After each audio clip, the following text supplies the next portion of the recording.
Capítulo 9. Primero, considera qué síntomas peligrosos acompañan a tu lujuria, si tiene alguna marca mortal o no. Si la tiene, se deben usar remedios extraordinarios. Un curso ordinario de mortificación no servirá. Podrías decir, ¿cuáles son esas marcas y síntomas peligrosos, las desesperadas consecuencias de una lujuria interior que tienes en mente? Mencionaré algunos de ellos. 1. Perseverancia. Si ha permanecido corrompiéndose en tu corazón por mucho tiempo, si has permitido que permanezca en poder y prevalencia, sin intentar vigorosamente matarla y sanar las heridas que has recibido por ella, durante mucho tiempo, tu malestar es peligroso. Has permitido que la mundanalidad, la ambición, el afán de estudio devoren otros deberes, los deberes en los que deberías mantener constante comunión con Dios, durante mucho tiempo. ¿O la impureza ha contaminado tu corazón con imaginaciones vanas, necias y malvadas durante muchos días? Tu lujuria tiene un síntoma peligroso. Así fue el caso con David. Salmos 38:5, mis heridas hieden y son corruptas a causa de mi locura. Cuando una lujuria ha permanecido mucho tiempo en el corazón, corrompiéndose, pudriéndose, ulcerándose, lleva al alma a una condición lamentable. En tal caso, un curso ordinario de humillación no hará el trabajo, sea lo que sea, por este medio se insinuará más o menos en todas las facultades del alma, y habitualizará los afectos a su compañía y sociedad. Se vuelve familiar para la mente y la conciencia, que no se sobresaltan ante ella como algo extraño, sino que son audaces con ella como algo a lo que están acostumbrados. Sí, obtendrá tal ventaja por este medio que a menudo se manifestará y se desplegará sin que se note en absoluto. A menos que se tome un curso extraordinario, tal persona no tiene ningún motivo en el mundo para esperar que su fin posterior sea pacífico. Primero, ¿cómo podrá distinguir entre la larga permanencia de una lujuria no mortificada y el dominio del pecado, que no puede suceder a una persona regenerada? En segundo lugar, ¿cómo puede prometerse a sí mismo que alguna vez será de otra manera, o que su lujuria cesará de seducir, cuando la ve fija y permanente, y lo ha hecho durante muchos días, y ha pasado por una variedad de condiciones con él? Es posible que haya probado misericordias y aflicciones, y aquellas posiblemente tan notables que el alma no pudo evitar notarlas especialmente. Es posible que haya resistido muchas tormentas y pasado por mucha variedad de dones en la administración de la palabra, y será fácil desalojar a un inquilino que reclama un título por prescripción. Las viejas heridas descuidadas son a menudo mortales, siempre peligrosas. Los trastornos internos se vuelven oxidados y tercos por la permanencia en la facilidad y la tranquilidad. La lujuria es un inquilino tal que, si puede reclamar tiempo y alguna prescripción, no será fácilmente desalojado. Como nunca muere por sí misma, si no se mata a diario, siempre ganará fuerza. 2. Las súplicas secretas del corazón para justificarse a sí mismo y mantener su paz, a pesar de la permanencia de una lujuria, sin un intento vigoroso de mortificarla, es otro síntoma peligroso de un malestar mortal en el corazón. Ahora, hay varias maneras en que esto puede hacerse.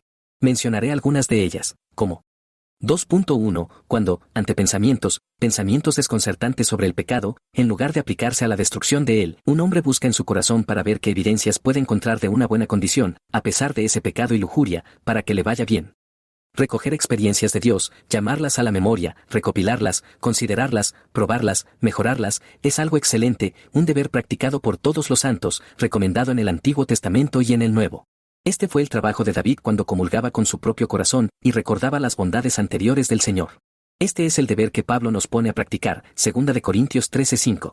Y así como es en sí mismo excelente, también tiene belleza añadida por una temporada adecuada, un tiempo de prueba o tentación o inquietud del corazón por el pecado. Es un marco de plata para resaltar esta manzana de oro, como dice Salomón. Pero ahora hacerlo con este fin, para satisfacer la conciencia, que clama y llama con otro propósito, es un dispositivo desesperado de un corazón enamorado del pecado. Cuando la conciencia de un hombre se enfrenta a él, cuando Dios lo reprende por el estado pecaminoso de su corazón, si, en lugar de aplicarse para que ese pecado sea perdonado en la sangre de Cristo y mortificado por su espíritu, se alivia a sí mismo con otras evidencias como las que tiene, o piensa tener, y así se desata del yugo que Dios estaba poniendo en su cuello, su condición es muy peligrosa, su herida difícil de curar. Así los judíos, bajo las picaduras de sus propias conciencias y la predicación convincente de nuestro Salvador, se apoyaron en esto, que eran hijos de Abraham, y en esa cuenta aceptados por Dios, y así se justificaron en toda maldad abominable, para su ruina total. Esto es, en algún grado, una bendición a uno mismo, y decir que por una razón u otra tendrá paz, aunque añada embriaguez a la sed. El amor al pecado, la subestimación de la paz y de todas las muestras de amor de Dios, están envueltos en tal estado. Tal persona muestra claramente que si puede mantener la esperanza de escapar de la ira venidera, puede estar bien contenta de ser infructífera en el mundo, a cualquier distancia de Dios que no sea la separación final. ¿Qué se puede esperar de un corazón así?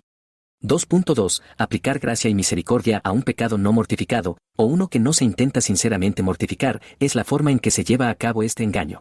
Esto es un signo de un corazón grandemente enredado con el amor al pecado. Cuando un hombre tiene pensamientos secretos en su corazón, no muy diferentes a los de Naamán sobre su adoración en la casa de Rimón, en todas las demás cosas caminaré con Dios, pero en esta cosa, Dios sea misericordioso conmigo, su condición es triste. Es verdad, de hecho, una resolución en este sentido, para consentir a uno mismo en cualquier pecado en cuenta de misericordia, parece ser, y sin duda en cualquier curso es, completamente inconsistente con la sinceridad cristiana, y es una marca de un hipócrita, y es convertir la gracia de Dios en libertinaje. Sin embargo, no tengo dudas de que, a través del engaño de Satanás y su propia incredulidad restante, los hijos de Dios pueden ser a veces atrapados con este engaño del pecado, o de lo contrario. Pablo nunca los habría advertido tan firmemente como lo hace, Romanos 6:1 y 2. Sí, de hecho, no hay nada más natural que para razonamientos carnales crecer altos y fuertes por esta razón. La carne desearía ser consentida en cuenta de la gracia, y cada palabra que se hable de misericordia está lista para atraparla y pervertirla para sus propios fines corruptos. Aplicar la misericordia, entonces, a un pecado no vigorosamente mortificado es cumplir el fin de la carne sobre el Evangelio. Estos y muchos otros caminos y trucos un corazón engañoso a veces utilizará para justificarse en sus abominaciones. Ahora, cuando un hombre con su pecado está en esta condición, que hay un gusto secreto por el pecado prevaleciente en su corazón, y aunque su voluntad no esté completamente puesta en él, aún tiene una veleidad imperfecta hacia él, lo practicaría si no fuera por ciertas consideraciones. Y de ahí se alivia a sí mismo de otras maneras que no sea por la mortificación y perdón de ello en la sangre de Cristo. Sus heridas hieden y son corruptas, y sin una liberación rápida, estará en la puerta de la muerte. 3. La frecuencia del éxito en la seducción del pecado, al obtener el consentimiento prevalente de la voluntad hacia él, es otro síntoma peligroso. Esto es lo que quiero decir: cuando el pecado del que se habla obtiene el consentimiento de la voluntad con cierto deleite, aunque no se cometa realmente, todavía tiene éxito. Un hombre puede no ser capaz, por consideraciones externas, de seguir el pecado hasta lo que Santiago llama la finalización del mismo, como los actos externos del pecado, cuando aún se puede obtener la voluntad de pecar. Entonces, tiene éxito.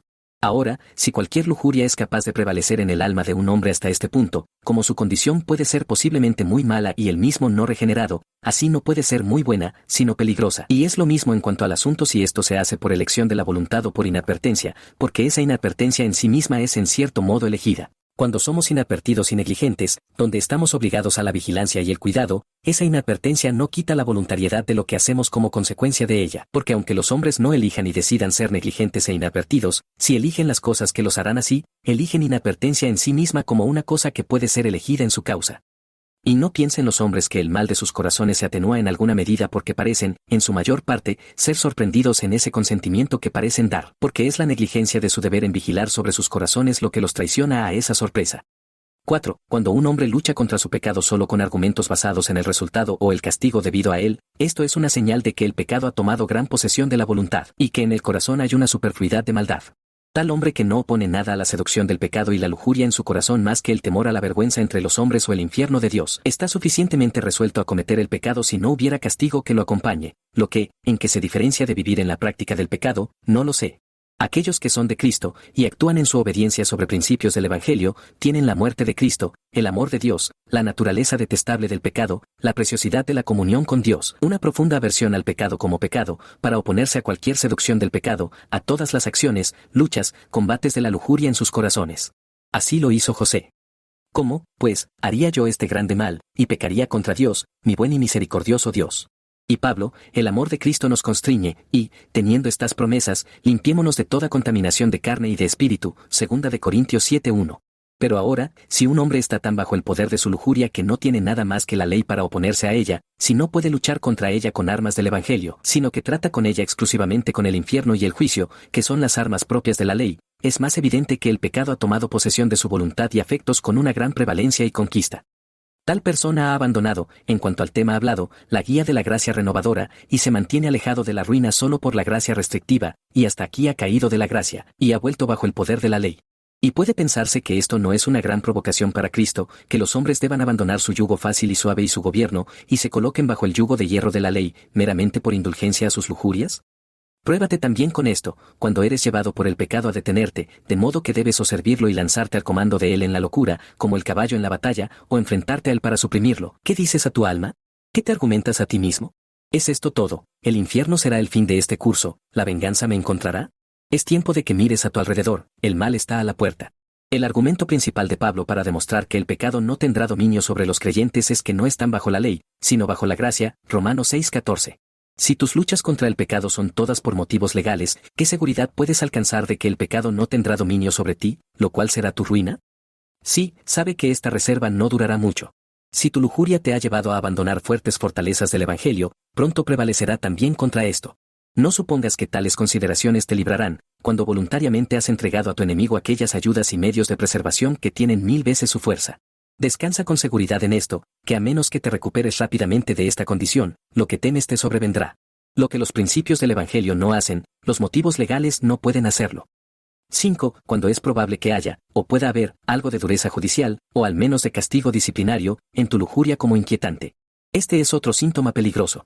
No dudo que Dios a veces deja incluso a los suyos bajo el poder perturbador al menos de alguna lujuria o pecado, para corregirlos por pecados anteriores, negligencia y locura. De ahí esa queja de la Iglesia: ¿por qué nos has hecho errar, oh Jehová, de tus caminos? ¿Por qué endureciste nuestro corazón a tu temor? Isaías 63:17. Que este es su modo de tratar con los hombres no regenerados, nadie lo cuestiona. Pero, ¿cómo sabrá un hombre si hay algo de la mano disciplinaria de Dios en ser dejado a la perturbación de su malestar? Respuesta: examina tu corazón y tus caminos. ¿Cuál era el estado y condición de tu alma antes de que cayeras en los enredos de ese pecado del que ahora te quejas tanto? ¿Has sido negligente en tus deberes? ¿Has vivido desordenadamente para ti mismo? ¿Hay alguna gran culpa de pecado en ti no arrepentido? Un nuevo pecado puede ser permitido, así como una nueva aflicción enviada, para traer un viejo pecado a la memoria. ¿Has recibido alguna misericordia eminente, protección, liberación, que no mejoraste de manera adecuada, ni fuiste agradecido por ella? ¿O has sido ejercitado con alguna aflicción sin esforzarte por el fin determinado de ella? ¿O has fallado en las oportunidades de glorificar a Dios en tu generación, que en su buena providencia, Él te había otorgado graciosamente? ¿O te has conformado al mundo y a los hombres de él, a través de la abundancia de tentaciones en los días en que vives? Si encuentras que este ha sido tu estado, despierta, llama a Dios, estás profundamente dormido en una tormenta de ira a tu alrededor. 6. Cuando tu lujuria ya ha resistido tratos particulares de Dios contra ella. Esta condición se describe en Isaías 57:17, por la iniquidad de su codicia me enojé, y lo herí, escondí mi rostro, y me enojé, y él siguió rebelde por el camino de su corazón. Dios había tratado con ellos acerca de su lujuria prevaleciente, y de varias maneras, por aflicción y deserción, pero resistieron todo. Esta es una condición triste, que nada sino la mera gracia soberana, como Dios lo expresa en el siguiente versículo, puede aliviar a un hombre, y en la cual ningún hombre debe prometerse a sí mismo ni apoyarse en ella. Dios a menudo, en sus dispensaciones providenciales, se encuentra con un hombre, y habla particularmente al mal de su corazón, como lo hizo con los hermanos de José en su venta de él a Egipto. Esto hace que el hombre reflexione sobre su pecado, y se juzgue a sí mismo en particular por él. Dios hace que sea la voz del peligro, aflicción, problema, enfermedad en la que se encuentra o está bajo. A veces, al leer la palabra, Dios hace que un hombre se detenga en algo que lo hiere en el corazón, y lo sacude en cuanto a su condición presente. Más frecuentemente, al escuchar la palabra predicada, su gran ordenanza para convicción, conversión y edificación, se encuentra con los hombres. Dios a menudo labra a los hombres con la espada de su palabra en esa ordenanza, golpea directamente en su lujuria amada del pecho, sobresalta al pecador, lo hace comprometerse a la mortificación y abandono del mal de su corazón. Ahora, si su lujuria ha tomado tal posesión de él como para forzarlo a romper estos lazos del Señor, y a lanzar estas cadenas de él, si supera estas convicciones, y vuelve a su antigua postura, si puede curar las heridas que así recibe, esa alma está en una condición triste. Innumerables son los males que acompañan un estado de corazón así. Cada advertencia particular para un hombre en tal estado es una misericordia inestimable, como, entonces, desprecia a Dios en ellas quien resiste contra ellas.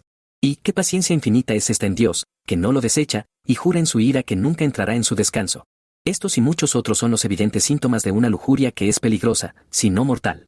Como nuestro Salvador dijo del espíritu maligno, este género no sale sino con oración y ayuno, así digo yo de lujurias de este tipo. Un curso ordinario de mortificación no lo hará, deben fijarse en modos extraordinarios. Esta es la primera dirección particular. Considera si la lujuria o pecado con la que estás luchando tiene alguno de estos síntomas peligrosos que la acompañan. Antes de continuar, debo darte una advertencia por el camino, para que no seas engañado por lo que se ha dicho. Considerando que digo que las cosas y males mencionados anteriormente pueden sobrevenir a verdaderos creyentes, no permitas que ninguno que encuentre las mismas cosas en sí mismo concluyan que es un verdadero creyente. Estos son los males en los que los creyentes pueden caer y ser atrapados, no las cosas que constituyen a un creyente. Un hombre puede concluir también que es un creyente porque es un adúltero, porque David que lo fue cayó en adulterio. El capítulo 7 de los Romanos contiene la descripción de un hombre regenerado. Quien considere lo que se dice de su lado oscuro, de su parte no regenerada, del poder residente y la violencia del pecado que permanece en él, y, porque encuentra lo mismo en sí mismo, concluya que es un hombre regenerado, será engañado en su cálculo. Es todo lo mismo como si argumentaras, un hombre sabio puede estar enfermo y herido, sí, hacer algunas cosas tontas, por lo tanto, todo el que esté enfermo y herido y haga cosas tontas es un hombre sabio. O como si una criatura tonta y deformada, al escuchar a alguien hablar de una persona hermosa, dijera que tenía una marca o una cicatriz que lo desfiguraba mucho, y concluyera que porque él mismo tiene cicatrices, y lunares, y verrugas, él también es hermoso. Si quieres tener evidencias de que eres creyente, deben ser de aquellas cosas que constituyen a los hombres creyentes. Quien tenga estas cosas en sí mismo puede concluir con seguridad, si soy un creyente, soy uno muy miserable. Pero para que cualquier hombre lo sea, debe buscar otras evidencias si quiere tener paz.